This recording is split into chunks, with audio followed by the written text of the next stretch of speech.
राकेश खेडेकर म्हणून आहे.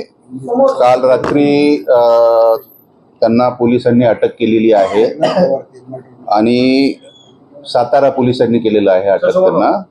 आणि त्यांना आज सकाळी आपल्याकडे साधारणतः 8च्या आसपास आणलेलं आहे आणि त्यांनी फिनाईल आणि अजून एक जे आपण झुरळ मारण्याचं औषध आहे ते त्यांनी केलेलं आहे असं त्यांनी माहिती दिलेली आहे.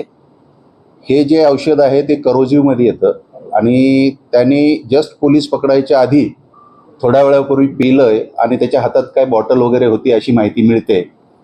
त्यांना सध्या आपण ॲडमिट केलेलं आहे. त्यांना गिळायचा त्रास होतोय, पाणी वगैरे गिळायला त्रास होतोय. बाकी तशी प्रकृती ठीक आहे.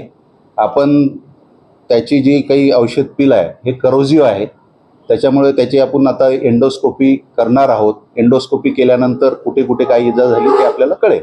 किती दिवस उपचाराला ठेवणार आहे, किती दिवस ऑब्झर्वेशन? उपचार म्हणजे काय, तो स्टेबल आहे सध्या. त्याच्यामुळे त्याची एंडोस्कोपी केल्यानंतर आपल्याला कळेल की आतमध्ये अजून काही त्याला इंजुरी आहे किंवा काय आहे आणि त्याच्यानंतर आपण पुढची दिशा ठरवू. साधारण किती दिवस सकाळी 8 वाजताच्या आसपास ऍडमिट झालं.